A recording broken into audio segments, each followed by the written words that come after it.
Film की कहानी शुरू होती है नीदरलैंड से, जहां पर हम जूस और पैक्टोन नाम के दो दोस्तों को देखते हैं जो अमेरिका से अपनी छुट्टियां बिताने के लिए यूरोप आए हुए हैं। और वहीं पर आइलैंड पर उन्हें अपना एक दोस्त ओली भी मिलता है, जिसके बाद वो तीनों लोग वहां से एम्स्टर्डम घूमने के लिए निकल जाते हैं, जहां पर कुछ मस्ती करने के बाद वो अपने हॉस्टल में वापस पहुंचते हैं, जहां पर हॉस्टल बंद हो चुका था क्योंकि रात बहुत हो चुकी थी। इस कारण वो लोग बाहर ही रात गुजारने के बारे में सोचते हैं। लेकिन तभी उसी हॉस्टल के साइड वाले बिल्डिंग से एलेक्स नाम का एक लड़का उन्हें अपने रूम में बुला लेता है, जहां पर वो उन लोगों को बताता है कि तुम्हें स्लोवाकिया भी घूमने के लिए जाना चाहिए, जहां के हॉस्टल में बहुत ही अच्छी सुविधाएं हैं, जहां पर तुम्हें बहुत सारी लड़कियां भी मिलेगी। उसकी ये बातें सुनकर तीनों लोग बहुत खुश हो जाते हैं। अगली सुबह होने पर तीनों दोस्त स्लोवाकिया जाने वाली ट्रेन में बैठ जाते हैं। ट्रेन के अंदर उन लोगों को एक आदमी नजर आता है जिसका नाम चेस होता है। वो तीनों दोस्त उसे देखकर चौंक जाते हैं क्योंकि वो अजीब तरह से खाना खा रहा था। खाना खाते वक्त उसके हाथ बहुत ज्यादा कांप रहे थे। बातों ही बातों में वो आदमी उन लोगों से फ्रैंक होने लगता है। थोड़ी देर बाद स्लोवाकिया का स्टेशन आ जाता है और वो तीनों दोस्त अपनी मंजिल पर उतर जाते हैं। स्टेशन के बाहर उन्हें कोई भी आदमी नजर नहीं आता है। वो तीनों ही लोग स्लोवाकिया स्टेशन पर अकेले उतरे थे। ये बात उन लोगों को बिल्कुल भी अजीब नहीं लगती और वो लोग एलेक्स के बताए हुए उसी हॉस्टल की तरफ जाते हैं। हॉस्टल पहुंचने पर उन्हें हॉस्टल में चारों तरफ लड़कियां ही लड़कियां नजर आती हैं, जिससे वो तीनों दोस्त बहुत ज्यादा खुश होते हैं। जब वो लोग अपने रूम में जाते हैं तो उन्हें वहाँ पर दो लड़कियां नजर आती हैं, जिनमें से एक का नाम नतालिया और एक का नाम श्वेता होता है। नतालिया और श्वेता उन तीनों दोस्तों को स्पा में चलने के लिए इनवाइट करती हैं और वो तीनों दोस्त भी बिना कुछ सोचे समझे बड़े ही मजे के साथ उन दोनों के पीछे पीछे चले जाते हैं। इसके बाद वो दोनों लड़कियां उन तीनों दोस्तों को एक बार में ले जाती हैं, जहाँ पर वो सभी लोग एक बहुत अच्छा टाइम गुजारते हैं। इसके बाद हम जोस को देखते हैं जो बार से बाहर निकलकर ताजी हवा खाने के लिए आया हुआ है, जहाँ पर उसे कुछ बच्चे नजर आते हैं जिनके हाथों में कुछ हथियार थे जो जोस से पैसे मांगते हैं। दरअसल वो बच्चे क्रिमिनल्स थे जो इसी तरह लोगों को डरा धमका कर उनसे पैसे मांगा करते हैं। लेकिन तभी वहाँ पर वही बिजनेसमैन जिसका नाम चेस है वो वहाँ पर आ जाता है, जो अपने पास रखे हुए कुछ पैसों को वहाँ नीचे फेंक देता है, जिससे वो बच्चे उठाकर वहाँ से चले जाते हैं। अब जोस ये सब देखकर गिल्टी फील करता है और वो उस आदमी से माफी मांगता है क्योंकि उसने ट्रेन में उसके साथ अच्छा व्यवहार नहीं किया था और उसे एक ड्रिंक भी ऑफर करता है। अब दोनों के बीच में कुछ बातें होती हैं। तभी वहाँ पर नतालिया आती है जो जोस को वहाँ से अपने साथ लेकर चली जाती है। वहीं पैक्सटन और ओली भी उस रात को बड़ी अच्छी तरीके से एंजॉय करते हैं। अगली सुबह होने पर पैक्सटन और जोस नोटिस करते हैं कि उन लोगों के साथ ओली नहीं है। वो उसे इधर उधर ढूंढने लगते हैं। रिसेप्शन पर जाने पर उन्हें पता चलता है कि ओली वहाँ से जा चुका है। पैक्सटन उसे कॉल लगाने की कोशिश करता है लेकिन उसका कॉल नहीं लगता।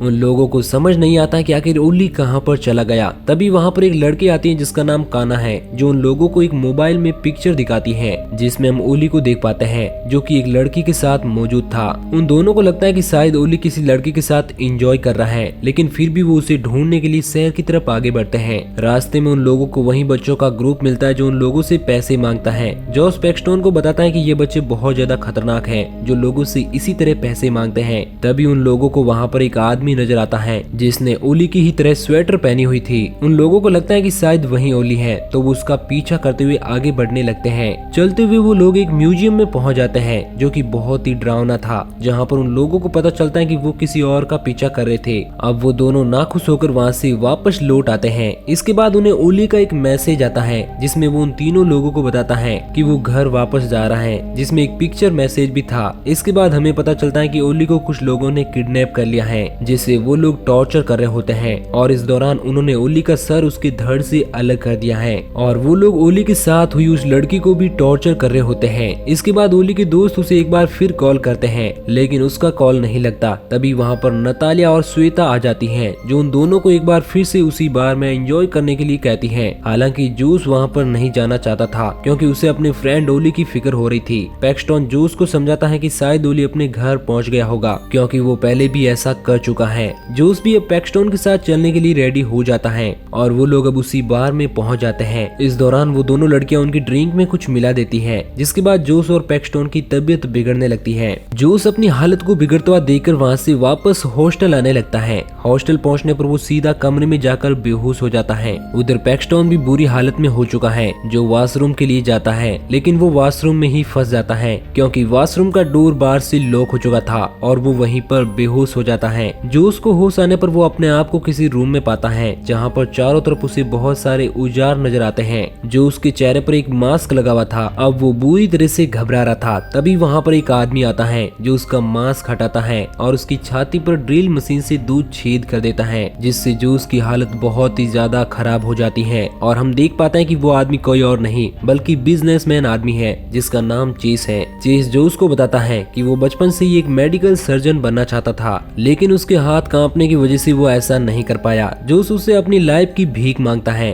और उससे कहता है कि वो उसे यहाँ से जाने दे। इसके बाद चेस उसके दोनों पैरों को नीचे से काट देता है और उसके बाद वो उसके दोनों हाथों को खोलकर पैर खोलकर वहाँ से जाने के लिए कहता है। गेट खुला देकर जोस भी वहाँ से भागने की कोशिश करता है, लेकिन वो देखता है कि उसके दोनों पैर बुरी तरह से कट चुके हैं और वो वहाँ से रेंगते हुए उस रूम से बाहर निकलने की कोशिश करता है, लेकिन तभी चेस जोस का गला काट देता है। इधर हम पैक्सटोन को देखते हैं जिससे होश आ चुका था, जो अब उसी हॉस्टल पहुँचता है। रिसेप्शन पर जाने पर उसे पता चलता है कि कल रात उसने यहाँ से चेकआउट कर लिया था। उसे समझ नहीं आता है कि उसने कल रात कब चेकआउट कर लिया। अब वो उनसे हॉस्टल में एक और रूम मांगता है और वहाँ से चाबी लेकर उस रूम की तरफ जाता है, जहाँ पर हम देख पाते हैं कि उसे दो लड़कियां नजर आती है जो उसी तरह उसे स्पा में आने के लिए इनवाइट करती है। उसे समझ नहीं आता है कि उसके साथ क्या हो रहा है। इसके बाद वो जोस को कॉल लगाता है, लेकिन उसका कॉल नहीं लगता, इसलिए वो शहर के ही पुलिस स्टेशन पर जाता है, लेकिन पुलिस भी उसकी कोई मदद नहीं कर पाते। वो उसी हॉस्टल में आता है जहाँ पर वो नतालिया और श्वेता से जोस के बारे में पूछता है, लेकिन वो दोनों लड़कियां जोस के बारे में उसे कुछ बताना नहीं चाहती थी। वो उसे बताती है कि वो तो सिर्फ उन दोनों के साथ ही एंजॉय करे, लेकिन इस बात से पैक्सटोन बहुत ज्यादा गुस्सा हो जाता है। जिसके बाद नतालिया उसे बताती है कि उन्होंने जोस को एक म्यूजियम में आखिरी बार देखा था। नतालिया पैक्सटोन को लेकर उसी म्यूजियम में जाती है, जहाँ पर हम कुछ बड़े बड़े आदमियों को देखते हैं जो किसी बिजनेसमैन की तरह दिख रहे थे। नतालिया पैक्सटोन को उस म्यूजियम के अंदर ले जाती है, जहाँ पर उसी चेस नजर आता है।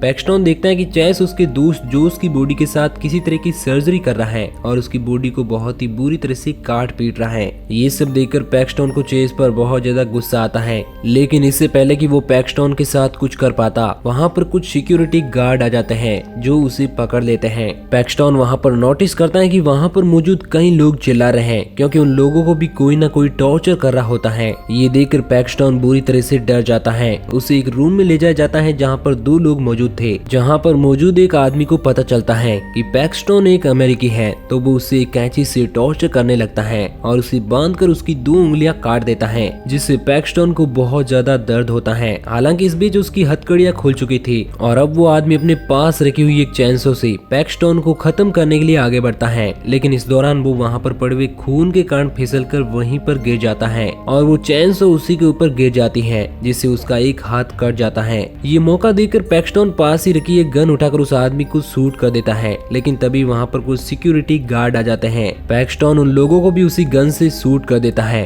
और उन्हीं लोगों के कपड़े पहनकर वहाँ से भाग जाता है और एक रूम के अंदर जाकर छिप जाता है। उस रूम में उसे बहुत सारी लाशें नजर आती हैं, जिन्हें देखकर वो बुरी तरह से डर जाता है। तभी वहाँ पर एक आदमी आ जाता है जो उन्हीं लाशों को लेकर कहीं पर जाने वाला था। पैक्सटोन उन्हीं लाशों के बीच में छिप जाता है, जहाँ पर उसे उन्हीं डेड बॉडीज के अंदर अपने दोस्त जोस की डेड बॉडी भी नजर आती है। अब किसी तरह मौका देखकर वो उस आदमी को भी खत्म कर देता है और लिफ्ट से सीधा वो फर्स्ट फ्लोर पर पहुंचता है, जो उन्हीं दरिंदों का ऑफिस था, जहां पर उसे कुछ पहनने के लिए अच्छे कपड़े मिलते हैं और वो उन्हीं कपड़ों को पहन लेता है, जिसके अंदर उसे कार्ड मिलता है जिस पर लिखा हुआ था एलिट हंटिंग। दरअसल एलिट हंटिंग एक आदमी का नाम था और वो उस हंटिंग ग्रुप का हिस्सा था। वो ग्रुप जो अमीर लोगों के मनोरंजन के लिए बनाई गई थी, जिसमें वहाँ पर कुछ लोगों को पकड़ कर लाया जाता है। उन कपड़ों में उसे एक रेट लिस्ट भी मिलती है, जिससे उसे पता चलता है कि वो तो सबसे महंगा है, क्योंकि अमेरिकी लोगों का रेट बहुत ज्यादा है। तभी वहाँ पर एक आदमी आता है जो उसे बताता है कि उसे एक जापानी लड़की को मारने का मौका मिला है और वो उसके साथ किस तरह की हरकतें करेगा वो सभी पैक्सटोन को बताता है, क्योंकि वो पैक्सटोन को भी एक बिजनेसमैन समझ रहा था जो इस मनोरंजन का फायदा उठाने वहाँ पर आया हुआ है, लेकिन ऐसा नहीं था। और यहाँ पर हमें पता चलता है कि वो आदमी जिस जापानी लड़की के बारे में बात कर रहा है वो वही लड़की है जो उन्हें हॉस्टल में मिली थी, जिसका नाम काना है। इसके बाद वो आदमी वहाँ से चला जाता है और अब पैक्सटोन भी वहाँ से किसी तरह छुपते छुपाते उस बिल्डिंग से बाहर आता है और बाहर खड़ी एक कार को लेकर वहाँ से जाने लगता है, लेकिन तभी उसे काना के चीखने की आवाज सुनाई देती है। वो उसे बचाने के लिए उसकी तरफ आगे बढ़ता है, जहाँ पर वो देखता है कि वही आदमी उसकी आंख को बुरी तरह से नोच रहा था, जिससे काना को बहुत ज्यादा दर्द हो रहा था। लेकिन पैक्सटोन उस आदमी को अपनी गन से शूट कर देता है, जिससे उसकी मौत हो जाती है। और फिर पैक्सटोन देखता है कि काना बहुत ज्यादा दर्द में है, क्योंकि उसकी एक आंख बुरी तरह से बाहर लटकी हुई थी, जिसे वो कैंची की मदद से काट देता है। हालांकि काना उस दर्द में होते हुए भी पैक्सटोन के साथ वहाँ से अपनी जान बचाकर भाग जाती है। अब वो दोनों कार से रेलवे रेलवे स्टेशन की तरफ आगे बढ़ते हैं, जहाँ पर उन्हें रास्ते में पुलिस वाले नजर आते हैं जो रास्ते पर चेकिंग कर रहे होते हैं। दरअसल वो पुलिस वाले भी उन्हीं लोगों की तलाश कर रहे होते हैं क्योंकि वो भी उनसे मिले हुए थे, और एक पुलिस वाला उन लोगों को देख लेता है और उनकी तरफ उन्हें पकड़ने के लिए आता है। लेकिन इससे पहले ही पैक्सटन और काना वहाँ से पैदल ही रेलवे स्टेशन की तरफ भागने लगते हैं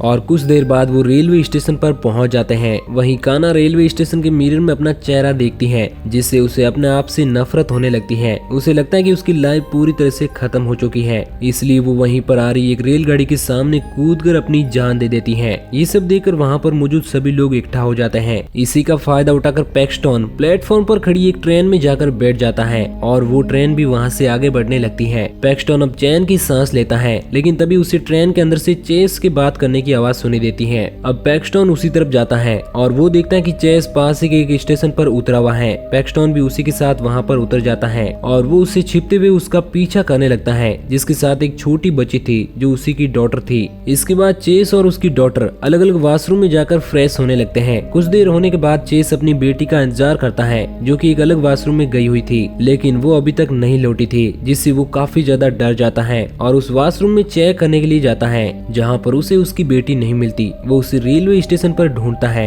लेकिन उसे वो कहीं पर भी नजर नहीं आती। वहीं पर हम देखते हैं कि दरअसल चेस की लड़की को पैक्सटन ने अपने साथ ट्रेन में बिठा लिया है और वो उसे किडनैप करके अपने साथ ले जा रहा है। और इसी के साथ ये मूवी यहीं पर एंड हो जाती है। तो दोस्तों, आपको ये कहानी कैसी लगी नीचे कमेंट करके जरूर बताना, और अगर आप हमारी कहानी को पहली बार सुन रहे हैं तो इसी तरह की कहानियों के डेली डोज के लिए हमारे चैनल मूवी सिंकर को सब्सक्राइब जरूर करना।